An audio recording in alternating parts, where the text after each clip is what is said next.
നേപ്പാളിന്റെ പ്രധാനമന്ത്രി കെ.പി. ശർമ്മ ഒലി രാജിവെച്ചു.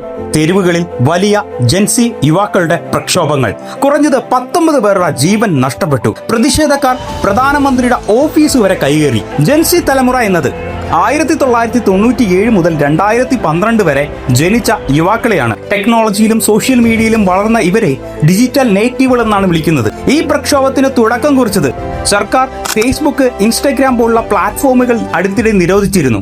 യുവാക്കൾക്ക് അത് അഭിപ്രായ സ്വാതന്ത്ര്യത്തിന്റെയും ബന്ധപ്പെട്ടുള്ള അവകാശത്തിനെയും എതിരെയുള്ള അതിക്രമമായി തോന്നി. വിലക്ക് പിന്നീട് നീക്കിയെങ്കിലും അതിനു മുമ്പ് 19 പേരുടെ ജീവൻ നഷ്ടപ്പെട്ടു.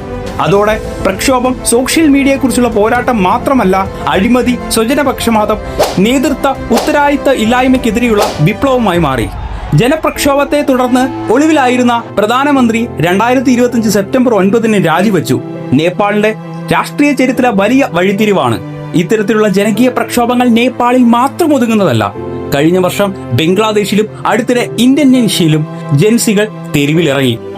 അതുകൊണ്ട് തന്നെ ഇതൊരു വെറും ആപ്പുകൾക്കെതിരെയുള്ള പോരാട്ടം മാത്രമല്ല, ഒരു തലമുറ മുഴുവൻ പരാജയപ്പെടുന്ന സർക്കാരിനോട് ഉയർത്തുന്ന ശബ്ദം തന്നെയാണിത്. നിങ്ങൾക്കുള്ള ഒരു ചോദ്യം, ഇത്തരത്തിലുള്ള യുവജന പ്രക്ഷോഭങ്ങൾ ഇന്ത്യയിലും വരുമെന്ന് നിങ്ങൾക്ക് തോന്നുന്നുണ്ടോ? കമന്റ് ചെയ്യുക.